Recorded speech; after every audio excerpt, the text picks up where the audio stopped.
இதற்கு முன்னால் இங்க இருந்த பாராளுமன்ற உறுப்பினர் அவர் சூவே அப்படின்னு வாங்க சும்மாவே இருந்தாரு, சும்மாவே இருக்க போறாருன்னு தெரிஞ்சனால அவருக்கு அப்படி பேர் வந்துச்சான்னு தெரியல.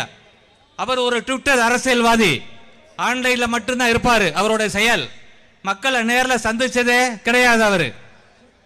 அவரு கதை எழுதிக்கிட்டு இருந்தார் இப்ப கதை விட்டுக்கிட்டு இருக்காரு.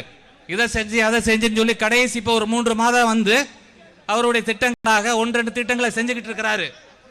அவர் இவ்வளவு திட்டங்களை சொல்லி இருக்கிறாரு. இந்த திட்டங்கள்லாம் நடந்திருக்கான்னு பாக்குறதுக்காக பைனாகுலரோட இன்னைக்கு நான் வந்திருக்கிறேன். பிரஸ் எல்லாம் இருக்கிறீங்க, இன்னைக்கு பைனாகுலர் மூலம் அப்படி தேடி பார்க்கிறேன். எங்கேயாவது கடந்த பாராளுமன்ற உறுப்பினர் வெங்கடேசன் அவர்கள் செஞ்ச திட்டம் கண்ணில் படுதா அப்படின்னு பைனாகுலர் மூலம் பார்த்துக்கிட்டு இருக்கிறேன். பிரஸ் எல்லாம் தெரியுறீங்க, தூரத்தில் பாலம் எல்லாம் தெரியுது.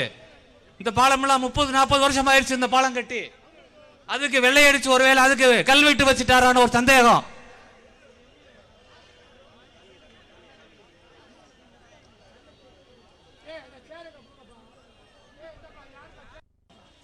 அப்படி ஒரு திட்டத்தை செய்யல.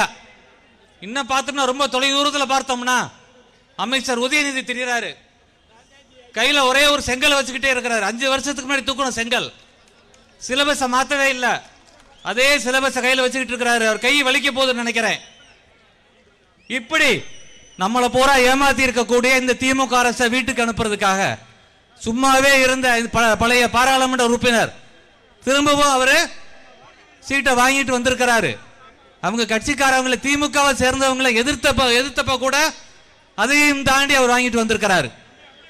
ஒரு விளம்பர ஸ்டிக்கர் எம்பியாக செயல்பட்டவர். இறுதியாக டாக்டர் சரவணன் மருத்துவர் என்ன வந்து முன்னிறுத்திருக்கிறார், கழகத்தின் பொதுச் செயலாளர்.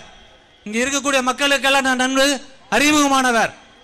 என்னை பார்த்த உடனே அட நம்ம சரவணே, நம்ம டாக்டர் அப்படி நீங்க நினைச்சீங்கன்னா ரெட்டேலி சின்னத்தில் நீங்க வாக்களிக்கலாம். செய்திகளை உடனுக்குடன் தெரிந்து கொள்ள உடனே சப்ஸ்கிரைப் பண்ணுங்க.